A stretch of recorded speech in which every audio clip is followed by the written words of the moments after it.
And here it is, the most requested video on my channel. Hey, you guys asked for it, you guys receive it. Actually, I'll be the one receiving it from Mr. Beast in this video. Because we're reading Mr. Beast fanfiction. Alright, fine, no one asked for it. I came up with it myself. I don't know. I'm lonely. I also had to make a Tumblr account just to read some Mr. Beast fanfiction, so don't say I don't put effort into my videos, because that literally took me a minute. It took me a whole last minute. And we're gonna kick it off with Tent, which is never a good start. You know it's gonna be intimate when it's just called Tent, and it's a picture of Mr. Beast in a tent. And I can see the word snuggled in there, because snuggled just, if you look at a paragraph and snuggled is in it, it just, oh, I've just seen embraced. I keep looking at it and I'm seeing stuff. Is that cum? I'm joking. Okay, let's go. The challenge of this video is for me not to fall in love, so let's try not to form a parasocial relationship challenge. Go, starting now. He'd snuggled up against Jimmy's chest and felt the burning heat that came from this bear. Well, shouldn't this bear be hibernating? Mr. Beast hibernating for 24 hours challenge. That'd be a great video. The heat coming from this bear. I guess Mr. Beast is kind of a bear, whatever that is. He was breathing slowly as the light was starting to shine through the tent. The warm light embraced you two and left you in this haze of warm feelings. Oh, I'm feeling warm feelings. Have I A, pissed myself, or B, am I in love? Wait and find out. What if we could stay like this forever? Let the seconds fade. Let me nuts tumble away. What? I'm sorry. Let me nuts tumble away. What is going on? Am I reading this wrong? Because it's spelt weird. Let the seconds fade. Let me nuts tumble away. Why is tumble spelled like that? Oh, because like Tumblr. Whoa, when you press on Tumblr, it goes multicolored. Let me nuts tumble away. Let whatever days we have left become nice memories in a year. What? Oh, they're saying minutes. This is them saying minutes. Because it's saying let seconds fade, let minutes tumble away. But why is it spelled like that? Am I missing something right now? I thought he's saying me nuts. Get my nuts! Get my nuts! Let me nuts tumble away. I was going to say it doesn't really make sense. We just lie like this forever, just watch my nuts tumbling down the mountain. Just have the tent open, just zipped open slightly, and we watch my nuts just tumbling away. As we're doing a survival challenge, my nuts, me nuts are tumbling down the hillside, in search for firewood, because we need fresh water. Well, that sounds very nice and poetic, but I think we should starve. No, I think we would starve. I was going to say that's not a very good suggestion. Yeah, we could watch your nuts tumble away looking for firewood, or we could lie here and starve instead. I think we should do that. Well, you would starve if my nuts went falling down the mountain, because what are we going to eat? My nuts aren't there. Jimmy started screech as he turned to look into your eyes. Your guess is as good as mine on that one. I don't know what that means. Jimmy started screech. Is it some kind of martial arts or something? Or a sexual thing? Desire? Screech? Is it a game? Does it mean stretch? Jimmy started stretch as he turned to look in your eyes. Yeah, maybe he was doing the downward dog or something. As me nuts tumbled down the mountain, I don't know. I wouldn't care. You yelled out and flopped around. What, a little something like this? I wouldn't care. Top 10 moments for me this year, that is. I wouldn't care. You yelled out and flopped around. Love will feed me what I need, unless you become my heartbreaker. You rolled back over and stared him down. Turns out Y/N doesn't mean yes/no. It means your name. Found that out. Batch, I would never break you. Never once would I ever think of doing that. I don't want to be your heartache. Jimmy. Jimmy kissed you softly and wrapped tightly in his armies. Oh, he wrapped tightly in his armies. What does that even mean? I'm out of breath from flopping around still. They should have included this in the script. It was like he promised you a forever with every single action and every single word. And this was inspired by a song, Hjärtknusar, by Kaiser Orchestra.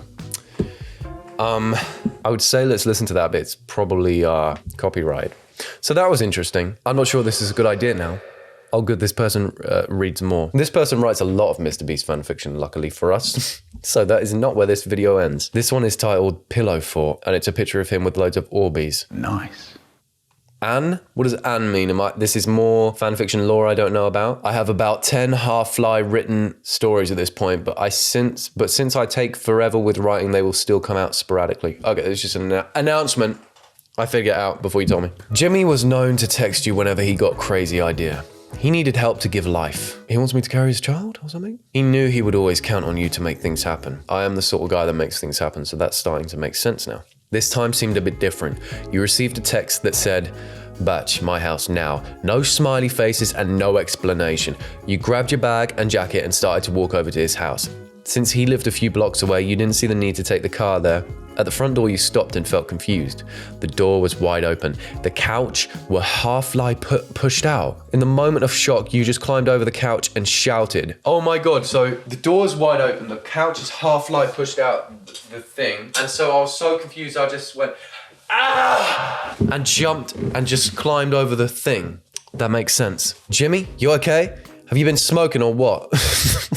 Have you been smoking a fucking doob or what? Or have you even had a cigarette even? Because the couch is half lie out the house and that doesn't make sense. You must have been smoking something. There was no answer. It's a joke. I was only joking with the smoking part. God, maybe he took offense to me saying that. You been on the cigarettes again? Still no answer. Standing in the hall looking around at the furniture that used to be in the living room. Jimmy? Is this a crazy rock star moment? You put your bag down and leaned against the wall. The quietness of the house made you think about your friendship with Jimmy. Quietness often does make me think about my friendship with Mr. Beast now I think about it. You'd known Jimmy since high school.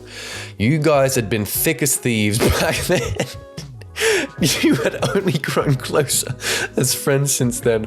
Why is thick as thieves such a funny thing to throw into fan fiction? I don't know, because this is kind of supposed to be a little bit sensual. And you just hit me with the thick as thieves, like I'm not going to laugh. Having movie nights at each other's places, going out to games and just running with each other's madness. At the time he got famous, he never put you on the back burner. That's why I'll never forget you for that, Mr. Beast, thank you. Let's go to the living room. I'll be there in a sec. Making your way to the living room was a challenge to say at least. What? The first thing that hit you was the sight of the 10 chairs stacked oddly around in a circle. Jimmy?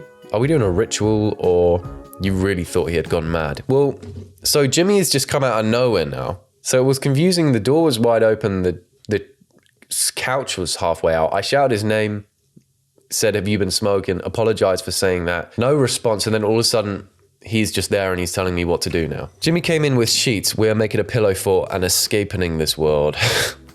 No, escaping this world. I don't know if building a pillow fort would get you out of this world. I don't think a pillow fort is going to take you to another plane. He threw you a couple sheets. Yeah, sure, we can do that. You felt like this was a no question asked thing. He was all in on this. It's like he's got this crazy plan. Oh my God, we've just got to build this pillow fort and escape this world. Yeah, you know what? I'm not even going to ask questions. This is something, he's so in on this. I've got to do it. We're just building a pillow fort. You watched him in the corner of your eye. Well, he was just in the corner of my eye doing what? I wasn't watching him out of the corner of my eye. I was watching him in it. He's just in there building a pillow fort. He's trying to get to the sheets to hang on the pillows. He then ran out of the room to get something. It's a gun, he's gonna kill me. You were finally satisfied with the fort and crawled in. Jimmy had hung up fairy lights and made it cozy. So why are we escaping the world? You wondered out loud. Because the world decided that I was in the wrong for something I said in a video. So he's getting cancelled and so now he wants to build a pillow fort with me and live in there forever. Okay, fair enough. So that's why you turned the house upside down, you said while looking at Jimmy who looked like he wanted to fall into a black hole. Not mine, Jimmy, don't get any ideas. I was thinking that maybe you wanted to join. Partner in crime forever, right? You said while playfully hitting his arm. Is it just me or are we the most awkward people in the world? Yeah, we are. We never got to do this when we were young, Jimmy said as he leaned back, finally finding some peace. Well, we were high in the school. No, well, we were in high school, so, you know, this wasn't a cool thing to do. You leaned back with Jimmy and stared up into the fairy lights above, like they're stars. This is our new world now, so. But we were never the cool kids, though. We were the dorks in the back that loved weird things that nobody else liked, the awkward ones. Jimmy turned his head to you. Oh, well, I never liked the cool kids anyway. You chimed and turned your head to catch his eyes. Yeah, they were dorks. This made the both of you laugh hysterically. This whole conversation led to a nostalgic talk about high school. This whole conversation, we were talking about holes for a second. We're talking about our assholes. Do you know what, Batch? I was so glad I had you during those years and that you still are here. He gave birth to me. I'm his son. He turned his head towards you and sighed, saying, what would I do without you? You turned your head towards him. You both leaned into the moment and the taste of his lips blew you away. The kiss felt like it was going on forever until he pulled away slowly to say, a high school dream came true. He was smiling. Dork. This feels so wrong now that I'm doing it, actually. That felt like a friendship story, and then all of a sudden I just kissed Mr. Beast. Fuck's sake. Why do I do it? I don't know. Why do I do it? Oh well. Okay, here we got another one now. Sweet Summer Briz, Mr. Beats. So this isn't about Mr. Beast, this is about Mr. Beetroot, who's a YouTuber in the vegetable world, and he turns everyone's urine red. Jimmy's shiny brown hair was moving slowly in the wind. It was almost mesmerizing to watch as he was walking up to you. He swung himself onto the... He swung himself? That sounds wrong. I don't know what that means, but that sounds kind of intimate. He swung himself onto the fence next to you. His dreamy blue eyes looked down into yours as he brushed away a few loose hairs from your ponytail. I hope you don't mind the guys tagging along to the camp out. I don't mind, you said with a moody, do you want to talk about it? You said with a moody. Do you want to talk about it? Nah, it's fine, but I wish I had a moment with you alone though. You huffed as you turned your head. Well, that we can arrange. Let's go for a walk. Jimmy always knows the right thing to do. Walking down the beaten path, holding your hand. Now I know why it's Mr. Beats. He's beaten paths all the time. The sun was shining and couldn't stop yourself from looking up at Jimmy, thinking about how pretty he was. Suddenly, Jimmy swung you around in his strong arms. So he hasn't swung me here, which is nice. He's just swung himself, but he won't swung me. Throwing you off balance, lifting you up and then lying you down carefully in the tall grass. Oh, Pokemon appears! Just kidding. This made you start laughing. Jimmy, what are you doing? I just want to make you happy, Batch. He smiled as he said, but Jimmy, you make me happy every single day. I bet I could make you even more happy right now, Jimmy whispered as he bit his lips. You could see the lust in his eyes as he took a deep look into your eyes. As he laid on top of you, his warm breath was brushing against your neck. You felt yourself holding your own breath, too afraid to move, too afraid to ruin this moment. You let your hands play with the long strands of his hair in his neck. I'm playing with his fucking neck hair. Jimmy was caressing inner thigh slowly and feathery. You sifted your hands, trailing his jawline. Tell me everything you want me to do to you. Can I read this? I don't know. He trailed warm, long kisses from your collarbone up your neck and stayed there a while before he began to move down to your boobs. I didn't know I had boobs. At this point, you started to moan, please, Jimmy, you're making me go crazy. You said in a begging kind of way. Before you could catch your breath, Jimmy kissed you softly with firm intentions. You felt your back arch and your fingers started to grab for his shirt. The kisses got more and more intense. You heaved for air, pulling his shirt off the few seconds you were parted. Unbuttoning your own shorts, pulling them down, and starting to unbutton Jimmy's pants was your way of saying, come on, hurry up. Grab the sides of your panties, dragging them down your thighs, ripping them off. You open your legs for him, allowing him to enter. I can't actually read any more of this. I really can't. Okay, to spare you the detail, I'm having sex with Mr. Beast right now. I've left marks in his skin from my fingernails. He's not flinching though. He doesn't even notice. I'm shaking. Okay. Let's just say that one went all the way. I can't read it. And I'm not gonna, but I've read it in my head and I'm not happy about it. I didn't think it would go this far. I didn't know fanfiction was porn. I didn't know that. I thought it was just fictional stories that fans made. I thought that would be the odd kiss. Like in the fort that we made. The Pillowfort. I don't think I'd get porked by Mr. Beast. Let's read another. We are all in this together. You were sitting in your window, Edgar looking out into the cold night, waiting for Jimmy to turn up. You guys had been dating for a few months and tonight was the night he was taking you to see his friends. Really wasn't a big deal, but to you it felt like it was big. This was the guys he worked with and spent all his time with. You dressed up nicely in a new sweater and shoes as if it was of any importance. And just then you heard a car honk. That's it. That's the whole story. That one I prefer to the last one. Don't worry, a bad dream. This is a sinister photo of Jimmy. You were used to having bad dreams. They'd been haunting you for the last years. The nightmares used to be mild, horrible, and you would awoke from them, but they didn't really affect you more than that. But this time it was different. You were in your house frantically looking for Jimmy's. Oh no, Jimmy. I was gonna say, more than one Mr. Beast, what the fuck? Everything around you was so dark. Jimmy, where are you? You asked with a shaky voice.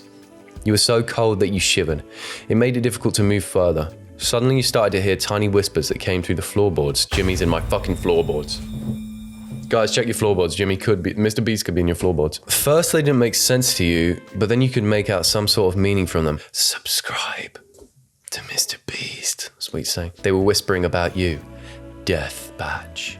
Not everyone gets to be old, said the whispers from underneath you. Trying to escape this, you tried to back away. Then you saw Death, as he gripped a zombie like Jimmy and disappeared underground. What is going on? So, Death has just come up through my floorboards. He just gripped a zombie like Jimmy had disappeared underground. What? You started to scream frantically. Oh my God, no, please no, Jimmy, come back to me. Your eyes opened in a panic as you grabbed the sheets, breathing uncontrollably and on the verge of tears. Jimmy rolled over and enclosed himself around you. Don't worry, I will protect you, Bach, he said with a soothing voice. His body felt heavy around you, and for a second you felt like nothing in the world could hurt you. That's true, nothing in the world can hurt you if your boyfriend is Mr. Beast, and that's just a fact, because Mr. Beast is the most powerful person in the world. And I don't care if you guys disagree, because it's just a fact. This one's kind of intriguing. It's called Underwater Mr. Beast, and it's him in slime. He'd been under for a while now. You weren't sure how long anymore, but it felt like hours. It was becoming dark now too, and you knew how cold it would get when it got dark. You couldn't help but feel slightly worried for Jimmy. Sorry for Jimmy. Being stuck at the bottom of the pool in a small plastic box. You were lost in thought when Chris appeared in front of you. Hey Bach, he snapped you out of your... I'm going to change the pronouns. Hey Bach, she snapped you out of the daydream, smiling at the look of your shocked face. Jimmy wants you. You rolled your eyes at Chris, then began stripping down to the swimming costume that you had on beneath your clothes. You could feel eyes on you, so you quickly hopped over the side of the pool and into the water. You placed your feet on the bottom and walked closer towards the box, ducking under the water once you were close enough.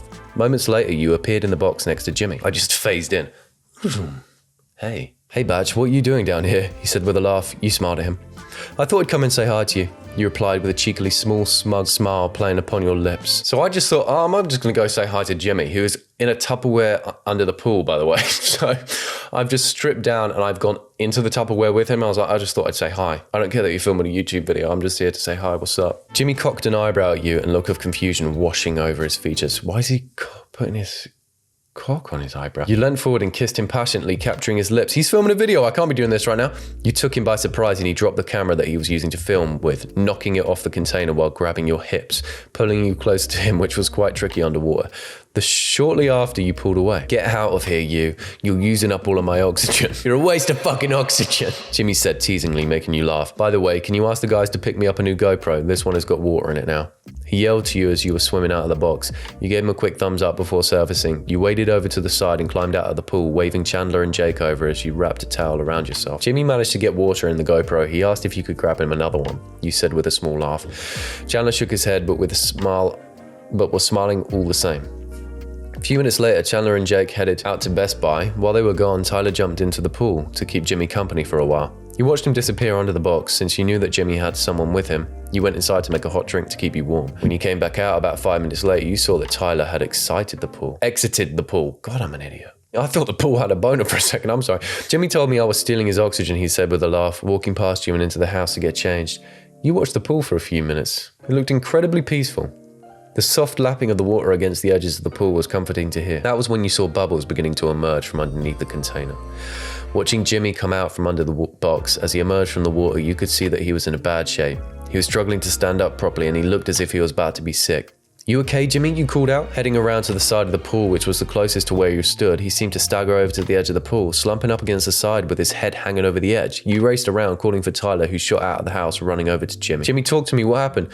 You asked, worried about him. You heard him leave. You heard him heave as if he was about to be sick, but luckily, it was a false alarm. Maybe Tyler farted in the box when he went down there, because that would very stink a lot. I just started to feel really sick under there, like the worst sort of sick feeling ever, Jimmy replied, looking very ill. You frowned in sympathy. I've got the worst headache ever. My head is throbbing. Which head? Which head? Because I've just been in that Tupperware with you. That's inappropriate. Jimmy mumbled. He's a mumble rapper?